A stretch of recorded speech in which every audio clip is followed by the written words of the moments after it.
ಕಾಂಗ್ರೆಸ್ ಅಭ್ಯರ್ಥಿ ಗೌತಮ್ರಿಂದ ಮುಖಂಡರ ಸಭೆಯನ್ನ ಕೂಡ ಕರೆಯಲಾಗಿದೆ. ಎಲ್ಲರನ್ನ ವಿಶ್ವಾಸಕ್ಕೆ ತೆಗೆದುಕೊಳ್ಳೋ ನಿಟ್ಟಿನಲ್ಲಿ ಸಭೆಗಳ ಮೇಲೆ ಸಭೆಗಳನ್ನ ಮಾಡಲಾಗ್ತದೆ. ಬಿಕಾಸ್ ಬಂಡಾಯದ ಆತಂಕ ಅಲ್ಲಿ ಕಾಡ್ತಾ ಇದೆ.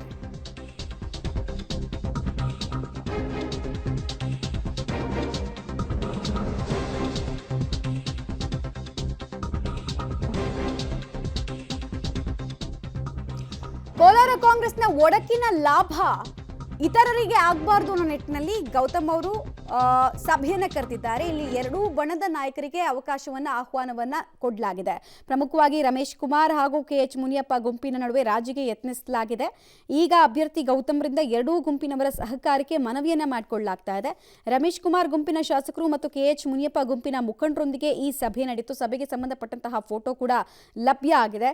ಕೋಲಾರದಲ್ಲಿ ಕಾಂಗ್ರೆಸ್ಗೆ ಗೆಲುವಿನ ಹಾರ ಆಗಬೇಕು, ಆ ನಿಟ್ಟಿನಲ್ಲಿ ನಿಮ್ಮೆಲ್ಲರ ಸಪೋರ್ಟು ಬೆಂಬಲ ನನಗೆ ಬೇಕು ಅಂತ ಹೇಳಿ ಕೇಳ್ಕೊಂಡಿದ್ದಾರಂತೆ. ಈ ಕಸರತ್ತು ಎಷ್ಟರ ಮಟ್ಟಿಗೆ ವರ್ಕೌಟ್ ಆಗುತ್ತೆ, ಶಾಂತಿ ಸೂತ್ರ ಎಷ್ಟರ ಮಟ್ಟಿಗೆ ವರ್ಕೌಟ್ ಆಗುತ್ತೆ ಅನ್ನೋದು ಚುನಾವಣೆಯ ನಂತರವೇ ಗೊತ್ತಾಗುತ್ತೆ. ಆದರೆ ಹಲವು ಸುತ್ತಿನ ಕಸರತ್ತಂತೂ ಆಗ್ತಾ ಇದೆ. ಅತ್ಯಂತ ಜಟಿಲ ಸಮಸ್ಯೆಯನ್ನ ಕಾಂಗ್ರೆಸ್ ಕೋಲಾರದಲ್ಲಿ ನೋಡ್ತಾ ಇದೆ. ಬಣ ಬಡಿದಾಟದಿಂದ 2019ರಲ್ಲೂ ಕೂಡ ಫಲಿತಾಂಶ ಹೇಗೆ ವ್ಯತಿರಿಕ್ತ ಆಗಿತ್ತು ಅನ್ನೋದನ್ನ ನಾವು ನೋಡಿದ್ವಿ. ಸೊ 2024ರಲ್ಲಿ ಅದಾಗಬಾರ್ದು ಅನ್ನೋ ನಿಟ್ಟಿನಲ್ಲಿ ಮುಖಂಡರ ನಡುವೆ ಕಾಂಪ್ರಮೈಸ್ ಮಾಡಿಸುವಂತಹ ಕೆಲಸ ಸ್ವತಃ ಕಾಂಗ್ರೆಸ್ ಅಭ್ಯರ್ಥಿಯಿಂದಲೇ ಆಗ್ತಾ ಇದೆ. ಕೋಲಾರ ಕಾಂಗ್ರೆಸ್ ಅಭ್ಯರ್ಥಿಯಿಂದಲೇ ಆಗ್ತಾ ಇದೆ.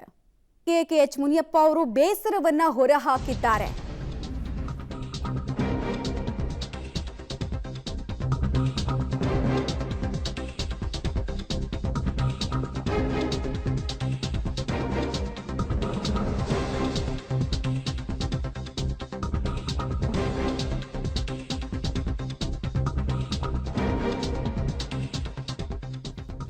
ಹೈಕಮಾಂಡ್ ಚಿಕ್ಕಪೆದ್ದಣ್ಣಗೆ ಟಿಕೆಟ್ ಕೊಡೋದಕ್ಕೆ ತೀರ್ಮಾನ ಮಾಡಿತ್ತು. ಭಿನ್ನಾಭಿಪ್ರಾಯ ಇದ್ದಿದ್ರಿಂದ ಸರಿ ಮಾಡೋದಕ್ಕೆ CM DCMಗೆ ಬಿಟ್ಟಿದ್ರು. ಆದರೆ ಅದನ್ನು ಅವರು ಸರಿಪಡಿಸಲಿಲ್ಲ ಅಂತ ನೇರವಾದ ಅಸಮಾಧಾನವನ್ನ CM ಹಾಗೂ DCM ವಿರುದ್ಧ ವ್ಯಕ್ತಪಡಿಸಿದ್ದಾರೆ KH ಮುನಿಯಪ್ಪ ಅವರು. ಟಿಕೆಟ್ ಕೊಟ್ಟರೆ ಗೆಲ್ಲಿಸಿಕೊಂಡು ಬರೋದಾಗಿ ನಾನು ಸುರ್ಜೇವಾಲಾಗೂ ಹೇಳಿದ್ದೆ. ಅವರು ಡಿಸಿಷನ್ ಕೂಡ ಮಾಡಿಬಿಟ್ಟಿದ್ರು. ಸಮನ್ವಯ ಸಮಿತಿ ಮಾಡಿ ಕಾಂಪ್ರಮೈಸ್ ಫಾರ್ಮುಲಾವನ್ನ ಇವರಿಬ್ರು ಮಾಡಬಹುದಾಗಿತ್ತು, ಆದರೆ ಮಾಡಲಿಲ್ಲ. ಅವಕಾಶ ಇದ್ರೂ ಅಳಿಯನಿಗೆ ಟಿಕೆಟ್ ಅನ್ನು ಕೊಡಿಸ್ಲಿಲ್ಲ ಈ ಇಬ್ಬರು ರಾಜ್ಯ ನಾಯಕರು ಅಂತ ಬೇಸರವನ್ನ ಹೊರಹಾಕಿದ್ದಾರೆ. ಆಮೇಲೆ 48 ಗಂಟೆಗಳ ಹೈಡ್ರಾಮಾ ಏನಾಯಿತು ಅದೆಲ್ಲವೂ ಸ್ಕ್ರಿಪ್ಟೆಡ್ ಅನ್ನೋ ದಾಟಿಯಲ್ಲಿ ಮಾತನಾಡಿದ್ದಾರೆ. ಇದು ಮಾತಾಡೋದಕ್ಕೆ ಸಮಯ ಅಲ್ಲ, ಮುಂದೆ ಮಾತಾಡ್ತೀನಿ ಅಂತ ಕೂಡ ಬೇಸರವನ್ನು ವ್ಯಕ್ತಪಡಿಸಿದ್ರು. ಜೊತೆಗೆ ಈಗ ಆಯ್ಕೆ ಆಗಿರುವಂತಹ ಕಾಂಗ್ರೆಸ್ ಅಭ್ಯರ್ಥಿ ಗೌತಮ್ ಒಳ್ಳೆ ಹುಡುಗ, ಅವನನ್ನ ಗೆಲ್ಲಿಸೋದಕ್ಕೆ ಕೆಲಸ ಮಾಡೋಣ ಅಂತ ಕೂಡ ತಿಳಿಸಿದ್ರು. ನಾನು ಹೇಳಿ ನೋಡಿದೆ, ಅವಕಾಶ ಮಾಡಿಕೊಡಿ, ಗೆಲ್ಲಿಸ್ಕೊಡ್ತೀನಿ ಅಂತ. ಆದರೂ ಕೂಡ ಆಗ್ತಾ ಇಲ್ಲ ಅವ್ರ ಕೈಲಿ. ಆದ್ದರಿಂದ ನಾನು ಕೂಡ ವೇಣುಗೋಪಾಲ್ ಸಂಪರ್ಕ ಮಾಡಿದ್ದೀನಿ, ಸುರ್ಜೇವಾಲಾ ಸಂಪರ್ಕ ಮಾಡಿದ್ದೀನಿ. ಅವ್ರಿಗೆ ಹೇಳಿದೆ, ಪಕ್ಷ ಯಾವುದೇ ಒಂದು ಅಭ್ಯರ್ಥಿಯನ್ನು ಕೊಡಲಿ, ಅವ್ರಿಗೆ ಕೆಲಸ ಮಾಡಿ ಕಾಂಗ್ರೆಸ್ ಗೆಲ್ಲಿಸೋದಕ್ಕೆ ಪ್ರಯತ್ನ ಮಾಡ್ತೀನಿ ಅನ್ನೋ ಮಾತನ್ನು ಹೇಳಿದ್ದೀನಿ. ಆ ಮಾತಿಗೆ ನಿಂತಿದ್ದೇನೆ. ಬೆಂಗಳೂರು ಗ್ರಾಮಾಂತರ ಜಿಲ್ಲೆ ದೇವನಹಳ್ಳಿ ತಾಲೂಕು,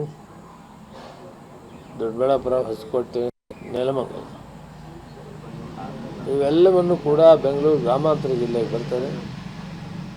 ನಾವೆಲ್ಲ ಒಟ್ಟಿಗೆ ಕುಂತು ಮಾತಾಡಿ ಕಾಂಗ್ರೆಸ್ ಪಕ್ಷವನ್ನು ಗೆಲ್ಲಿಸೋ ಕೆಲಸ ಇಲ್ಲಿ ಮಾಡಬೇಕಾಗುತ್ತೆ. ರಾಜ್ಯದ ಉದ್ದಗಲೂ ಕೂಡ ನಾನು ಮನವಿ ಮಾಡ್ತೀನಿ, ಕಾಂಗ್ರೆಸ್ ಪಕ್ಷಕ್ಕೆ ಮತ ಕೊಡಬೇಕು.